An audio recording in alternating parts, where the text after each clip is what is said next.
Hello everyone, स्वागत है आपका मेरे ऑनलाइन यूट्यूब चैनल संकल्प मैथ क्लासेस में। स्टूडेंट्स, इस क्लास के माध्यम से मैं हिंदी मीडियम के क्लास 10th के विद्यार्थियों को मैथ की क्लास करवा रहा हूं। उम्मीद करता हूं आपको ये वीडियो पसंद आ रही होगी। तो इसी उम्मीद के साथ आइए शुरू करते हैं आज का अपना लेक्चर। इसके पिछले लेक्चर में हमने एक्सरसाइज 4.3 का 2 क्वेश्चन सॉल्व कर लिया था। एक क्वेश्चन जो उसमें था सेकेंड का जो थर्ड ऑप्शन था, मैंने आपको प्रैक्टिस करने के लिए बोला था। मुझे उम्मीद है आपने प्रैक्टिस किया होगा। तो आज हम शुरू करते हैं अपना नेक्स्ट क्वेश्चन नंबर 3। निम्न समीकरणों के मूल ज्ञात करना है हमको, और समीकरण जो दिया है वो यक्स माइनस 1/x बराबर कितना 3, जहां ये कंडीशन है कि यक्स जो है वो 0 के बराबर नहीं हो सकता। ठीक है, ये एक शर्त है, कंडीशन है। क्यों नहीं हो सकता 0 के बराबर? क्योंकि अगर यक्स 0 के बराबर हो जाएगा तो 1/0 यानी 1/0 किसी भी भिन्न में अगर हर 0 हो जाता है, ठीक है, ध्यान से समझिएगा, किसी भी भिन्न में अगर हर 0 हो जाता है तो उसका मान जो होता है वो अपरिभाषित होता है, यानी वो परिभाषित नहीं किया जा सकता। ठीक है, इसलिए इसने पहले ही बोल दिया है कंडीशन देकर कि यक्स 0 के बराबर नहीं हो सकता। तो चलिए हम इसको सॉल्व करते हैं। सबसे पहले हम इसको थोड़ा सा इजिली रिप्रेजेंट करते हैं। जैसे यक्स और यक्स यानी इसके नीचे बटे 1 होता है, यानी यक्स माइनस 1 अपान यक्स बराबर 3 है, कुछ इस तरीके से। अब हम इसका क्रॉस मल्टीप्लाई यानी यक्स स्क्वायर माइनस 1 1 1 बटे इन दोनों का गुणा करेंगे तो यक्स बराबर 3, हर बराबर करने सबको आता है। फिर इसके नीचे बटे 1 करके क्रॉस मल्टीप्लाई करेंगे तो जब यक्स स्क्वायर माइनस 1 का 1 में गुणा होगा तो यक्स स्क्वायर माइनस 1 ही मिलेगा, और जब यक्स और 3 का गुणा होगा तो 3 यक्स को इस तरफ में भेजिए तो यक्स स्क्वायर, ये प्लस से इधर आएगा माइनस 3 यक्स, और ये माइनस 1 बराबर कितना 0। समीकरण हो गया x square minus 3 x minus 1 बराबर कितना 0। बोला है मूल ज्ञात कीजिए। क्या ज्ञात करना है? मूल। तो हम इसे गुणनखंड विधि से भी सॉल्व कर सकते हैं, और इसके पिछले लेक्चर में हमने द्विघाती सूत्र पढ़ा है उसकी मदद से भी सॉल्व कर सकते हैं। तो गुणनखंड विधि से तो हमने सीख लिया, इसके पहला वाला जो एक्सरसाइज था उसको हमने गुणनखंड विधि से ही सॉल्व किया था, है कि नहीं। आज हम क्या करते हैं, x square minus 3 x minus 1 बराबर 0 जो समीकरण मिला है इसको द्विघाती फार्मूला यानी द्विघाती सूत्र उसको उससे सॉल्व करते हैं। ठीक है, तो उसमें क्या करना होता है, सबसे पहले हम बी स्क्वायर माइनस 4ac निकाल लेते हैं। तो अगर हम तुलना करें इस समीकरण का a x square plus b x plus c से, तो हम देख पाएंगे कि ए यहाँ पर 1 है, बी जो है वो -3 है, और सी जो है वो -1 है।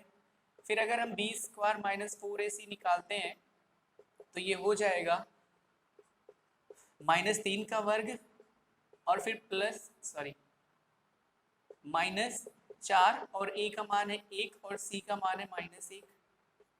-3 का वर्ग ऋणात्मक हो या संख्या धनात्मक हो, सबका वर्ग धनात्मक होता है, इसलिए -3 का वर्ग भी 9 होगा। फिर माइनस और माइनस का गुणा प्लस 4 एकम 4, फिर 4 एकम 4, इस तरीके से 9 4 होता है 13, और ये 0 से बड़ा है। अगर ये 0 से बड़ा है तो इसका मतलब ये हो गया कि जो ये समीकरण लिखा है इसके मूलों का अस्तित्व है, इसलिए हम इसे ज्ञात कर सकते हैं। ठीक है, अब हम क्या करते हैं, हमने फार्मूला पढ़ा है द्विघाती सूत्र से, इसलिए द्विघाती सूत्र से क्या हो जाएगा, यक्स बराबर minus b plus minus under root b square minus 4ac, और पूरे के बड़े कितना 2a। यहाँ जब हम मान रखेंगे तो यक्स बराबर हो जाएगा माइनस बी है हमारा -3, ये माइनस फार्मूले वाला, फिर माइनस साफ -3, फिर plus minus under root b square minus 4ac हमारा 13 निकला हुआ है, और पूरे के बटे कितना 2, और a कितना है 1। ब्रैकेट जब ओपन होगा तो माइनस और माइनस का गुणा +3 हो जाएगा, और फिर प्लस माइनस अंडर रूट 13 और बटे 2 एकम कितना 2, ये यक्स का मान है। अगर हम मूलों को अलग अलग लिखना चाहें तो लिख सकते हैं 3 प्लस अंडर रूट 13 बटे 2, कॉमा 3 माइनस अंडर रूट 13 बटे 2, ये आंसर। ठीक है, आई थिंक आपको बात समझ में आ गई होगी। बहुत ही आसान है, आप प्रैक्टिस करेंगे बहुत ही इजीली आपको समझ में आएगा। केवल हम द्विघाती सूत्र यानी कि क्वाड्रेटिक फार्मूला हम लिखते हैं, और फिर उसी पर हम b और B square minus 4ac 2a इन सब की वैल्यू रखकर आसानी से फाइंड कर सकते हैं। आई थिंक आपको समझ में भी आया होगा। वेरी गुड, चलिए अभी नेक्स्ट ऑप्शन देखते हैं।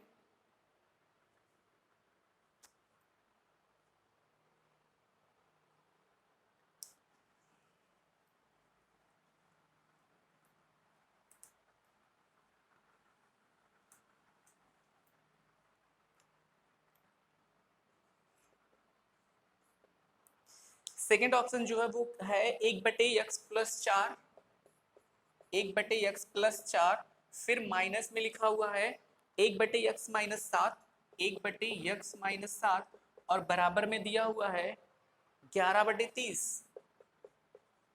और यहाँ बोला है कि x जो है वो ना तो -4 के बराबर हो सकता है और ना ही +7 के।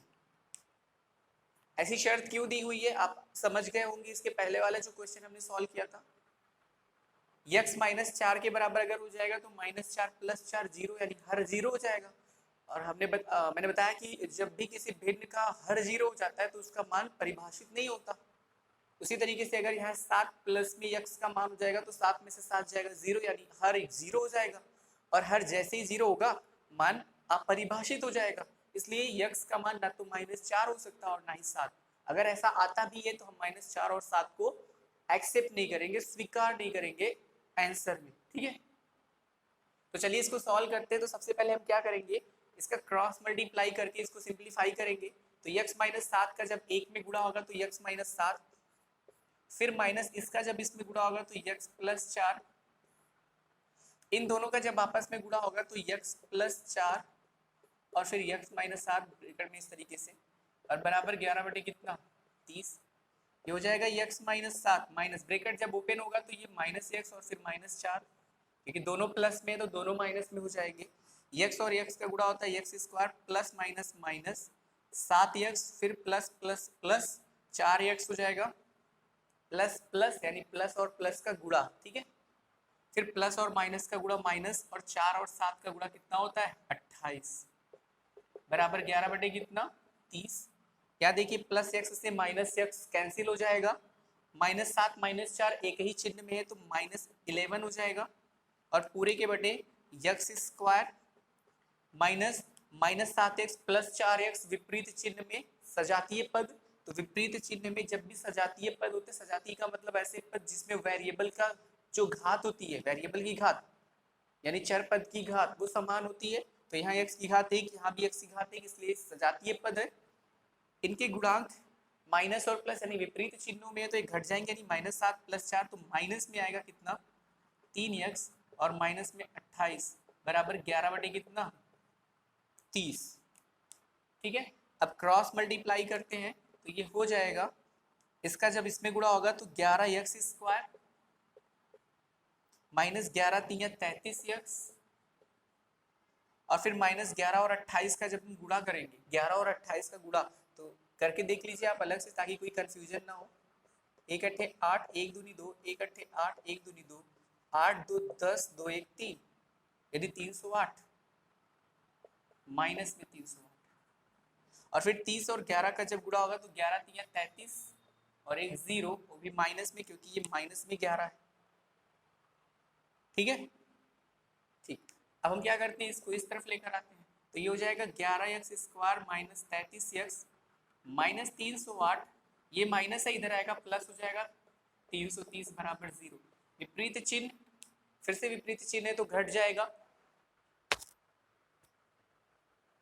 इनके बीच का अंतर लिखा जाएगा तो अंतर कितना आएगा 30 और 8 का अंतर होता है 22, यानी 10 में से 8 गए 2, यहाँ 2 बचा और फिर 3 में से। ठीक है, यहाँ प्लस में होगा क्योंकि ये बड़ा है। अब देखिए 11 33 22 सब में 11 उभयनिष्ठ है ना, 11 एकम 11 11 3 33 11 दूनी 22, तो सब में 11 उभयनिष्ठ है तो हम 11 को उभयनिष्ठ करते हैं तो बचेगा यहाँ से x² माइनस 3x प्लस कितना 2 बराबर कितना 0। जो चीज हम उभयनिष्ठ करते हैं यानी कॉमन करते हैं उससे हर एक पद में भाग, तो जब 11 से 11 में भाग करेंगे तो गुणांक 1 हो जाएगा, 11 से 33 में भाग करेंगे तो 3 बार जाएगा, 11 से 22 में भाग करेंगे तो 2। ठीक है, अब देखिए इसका और इसका गुणनफल क्या है 0 के बराबर। किसी भी दो पद का गुणनफल अगर 0 है तो उसमें से एक पद या फिर दोनों के दोनों पद 0 होंगे तभी ऐसा संभव है, 11 0 नहीं हो सकता।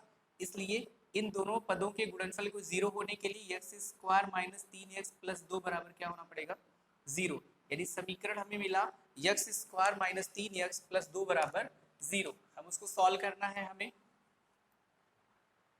तो सबसे पहले हम क्या करते हैं a b c देखते हैं क्या है। तो a कितना है 1, b कितना है -3 और c कितना है 2। तो बी स्क्वायर माइनस 4ac निकालते हैं, b माइनस 3 का वर्ग हो जाएगा, फिर माइनस 4, a का मान 1 और c का मान 2, माइनस 3 का वर्ग 9 होता है, 4 एकम 4 दूनी 8, यानी 1, जो कि 0 से बड़ा है, इसलिए इसका जो समीकरण यहाँ बना है इसके मूलों का अस्तित्व होगा। अब उसको हमें निकालना है, तो चलिए निकालते हैं।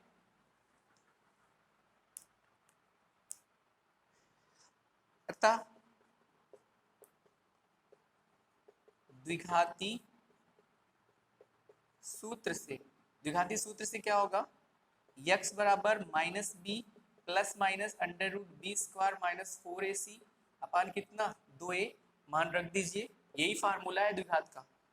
माइनस बी यानी कि x जो होगा वो माइनस बी बोले तो minus half minus 3 plus minus under root b square minus 4ac का मान कितना 1 है, तो अंडर रूट के अंदर 1 आ जाएगा और बटे 2 और a का मान कितना 1 है, ये माइनस और माइनस प्लस 3 हो जाएगा, प्लस माइनस अंडर रूट 1 का मान 1 होता है बटे कितना 2, ये x का मान आ गया।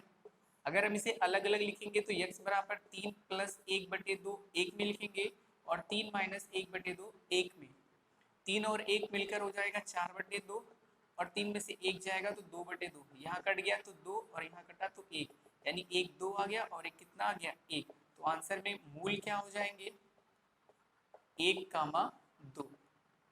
ठीक है, आई थिंक आपको ये क्वेश्चन समझ में आया, बहुत ही आसान है, आप एक दो बार प्रैक्टिस करेंगे आसानी से आपको समझ में आ जाएगा। ठीक है, तो चलिए नेक्स्ट क्वेश्चन सॉल्व करते हैं।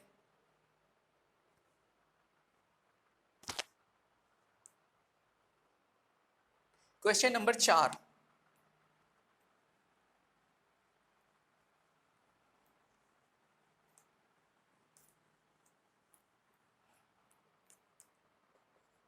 क्वेश्चन नंबर 4 देखते हैं क्या है। 3 वर्ष पूर्व रहमान की आयु 3 वर्ष पूर्व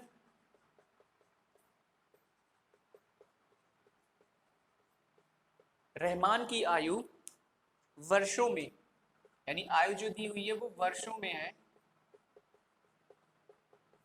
तो 3 वर्ष पूर्व रहमान की आयु का व्युत्क्रम और अब से 5 वर्ष पश्चात आयु का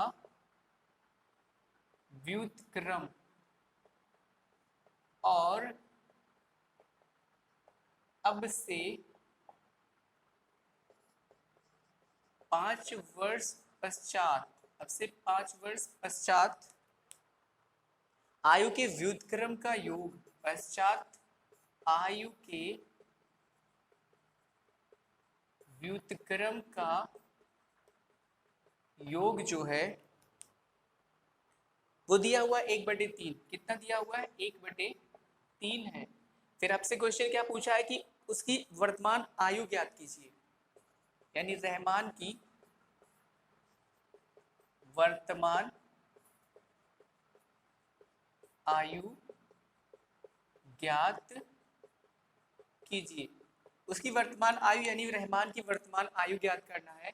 3 वर्ष पूर्व रहमान की आयु वर्षों में का व्युत्क्रम और अब से 5 वर्ष पश्चात आयु के व्युत्क्रम का योग कितना है 1/3, बोला उसकी वर्तमान आयु ज्ञात कीजिए, यानी उसकी वर्तमान आयु क्या होगी ये पता करना। ठीक है,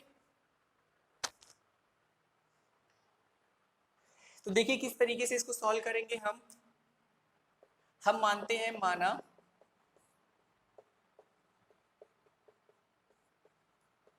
रहमान की वर्तमान आयु जो है वो x वर्ष, कितनी है x वर्ष, रहमान की वर्तमान आयु कितनी है x वर्ष।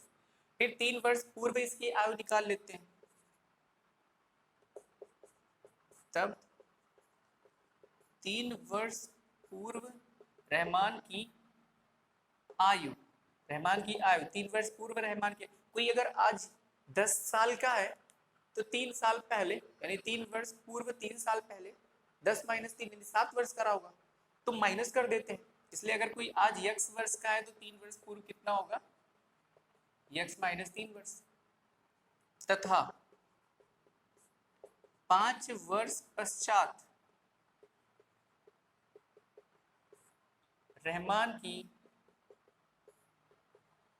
आयु अगर कोई आज 10 का है तो 5 साल बाद 10 5 15 जुड़ जाता है, तो अगर कोई आज x का है तो 5 वर्ष बाद x प्लस 5 वर्ष का हो जाएगा। अब प्रश्नानुसार क्या बोला गया है,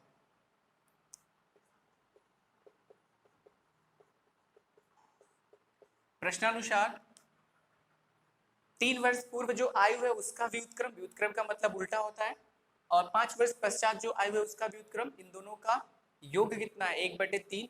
तो फिर प्रश्नानुसार 1/3 वर्ष पूर्व यानी 1/x-3 प्लस 1/x प्लस 5, व्युत्क्रम बोला है ना, व्युत्क्रम का मतलब उल्टा यानी x-3 का उल्टा, क्योंकि x-3 को x-3/1 लिख सकते हैं। तो जब हम इसको पलटेंगे तो एक ऊपर अंश और x-3 हर हो जाएगा, तो 1/x-3 बराबर कितना दिया हुआ 1/3। अब इसको सिंप्लीफाई करना है, तो सिंप्लीफाई करने के लिए इजिली हम कर सकते हैं, क्योंकि अभी इसके पहले हमने एक क्वेश्चन सॉल्व किया है जिसमें हमने सॉल्व किया था। ठीक है, तो देखिए किस तरीके से सॉल्व करेंगे हम।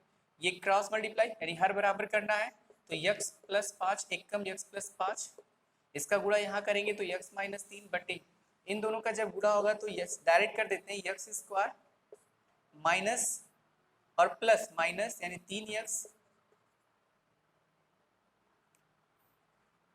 या पहले इसका इसमें करते हैं x स्क्वायर माइनस और plus 5x, x square plus 5x फिर माइनस 3x, फिर माइनस और प्लस माइनस 3 बचे कितना होगा 15, गुणा करना आपको आता होगा।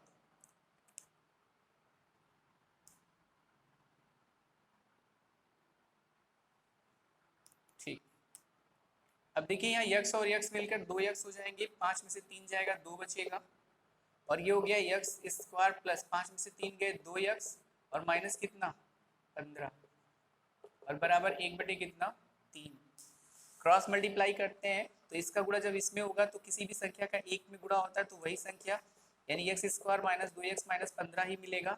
फिर ये हो जाएगा 3 दूनी 6x माइनस 3 दूनी 6, दोनों को इस तरफ भेजेंगे तो x स्क्वायर माइनस 2x इसके जैसा सजाती, ये 6x है तो प्लस इधर आएगा माइनस में हो जाएगा, फिर माइनस 15 और ये माइनस उधर जाएगा प्लस में हो जाएगा बराबर 0। ये हो गया कितना x स्क्वायर माइनस, दोनों सेम साइन यानी चिन्ह दोनों के एक जैसे हैं तो जुड़ जाएंगे इनके गुणांक, तो -6 और -2 -8x, फिर -15 प्लस 6 अपोजिट साइन यानी विपरीत चिन्ह में तो घट जाएंगे -9, 15 में से 6 गए कितना अंतर होगा 9 का, बराबर कितना 0, यानी x square minus 8x minus 9 बराबर कितना 0। अब इसे सॉल्व करना है, तो सॉल्व करने के लिए हम तुलना करते हैं a बराबर 1, b बराबर -8 और c बराबर कितना -9। तो हम बी स्क्वायर माइनस 4ac निकालेंगे, सबसे पहले हम यही करते हैं, यानी -8 का वर्ग हो जाएगा, फिर -4 गुणे a का मान 1 है और c का मान -9 है, -8 का वर्ग कितना होगा +64, फिर माइनस और माइनस प्लस 4 एकम 4 और फिर 9 चौक 36, 36 और 64 कितना होता है 100, 100 0 से बड़ा होता है, इसलिए ये जो समीकरण बना है इसके मूलों का अस्तित्व होगा। हम निकाल सकते हैं आसानी से द्विघाती सूत्र से।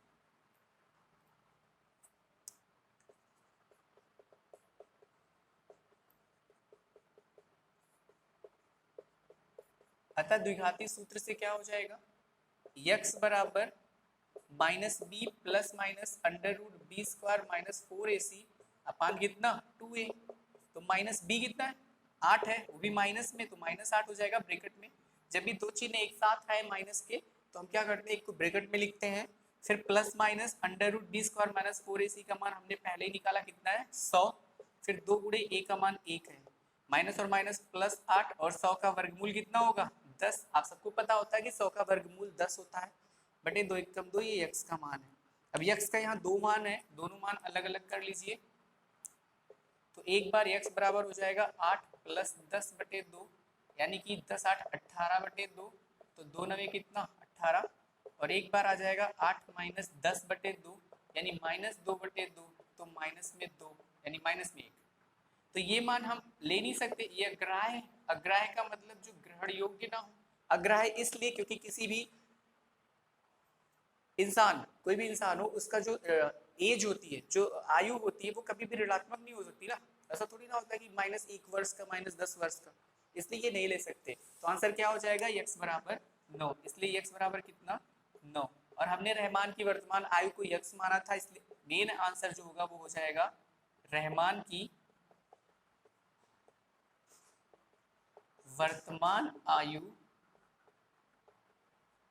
9 वर्ष है। कितनी है? 9 वर्ष। तो रहमान की वर्तमान आयु कितनी हो गई? 9 वर्ष हो गई।